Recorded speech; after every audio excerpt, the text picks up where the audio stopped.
There's very few people that can say they have lived in the ocean, but the towers allowed me to actually do that.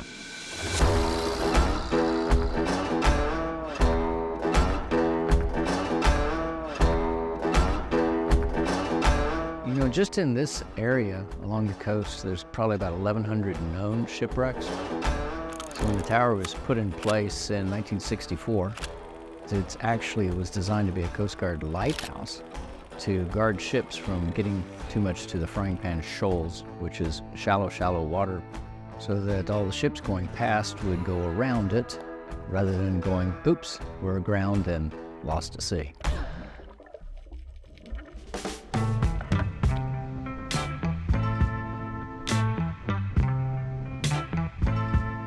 My childhood was a little bit unusual in the fact that we lived in a brand new suburb. My most favorite memory was my mom and dad went out to the country and they cut down 4 big old post oak trees and put them in the backyard and built a box about 6 feet off the ground. It was my original tree house, which kind of spurred me to get this one. So Richard and I met probably shortly after he bought the frying pan tower. He won the auction on eBay. I was out diving one day on the boat and I saw there were people in the tower, and so he invited me up. I was like, this is cool. And I just remember that first trip, just taking that chair ride, going, wow, just a different perspective. But what struck me about him was just him as a person, as Richard. First, his adventure was just about trying to make the tower livable. He really wasn't sure how he was going to do it, but he was going to put this thing back together.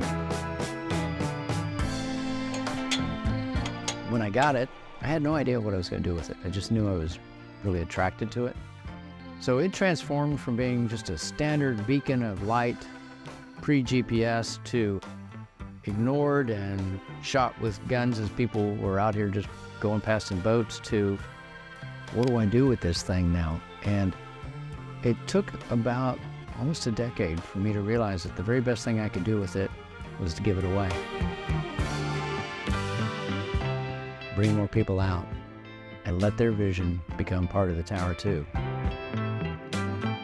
That's turned into educators, students watching the sharks on camera from all around the world, to groups coming out here and going through the healing process. It's taken on a bunch of different roles I never thought it would. I'm just glad to be part of it.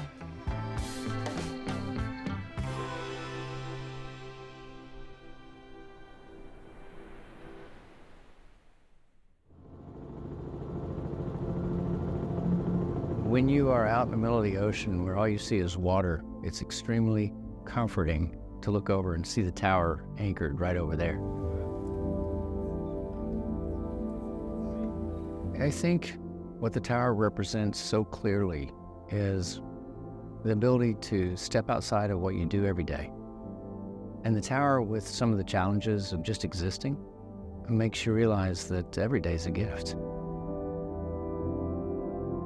My understanding is a Renaissance man is someone that has a great number of skills.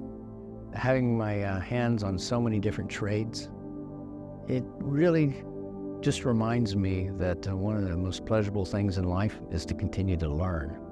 And so this forces me to stretch out of my comfort zone.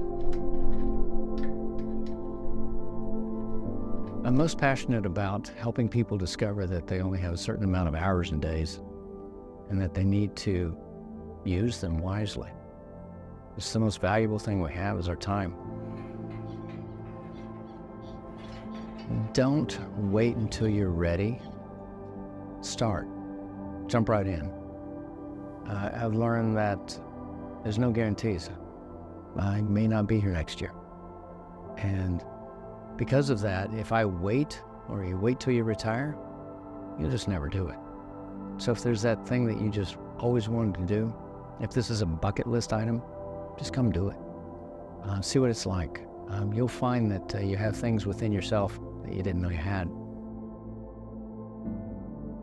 after you've been here even for a short day or so, when you go back to land, you have what we call the tower bounce. Because you're like, I was just out there. Oh, it was so incredible. And then that draw, I want to go back, it hits you.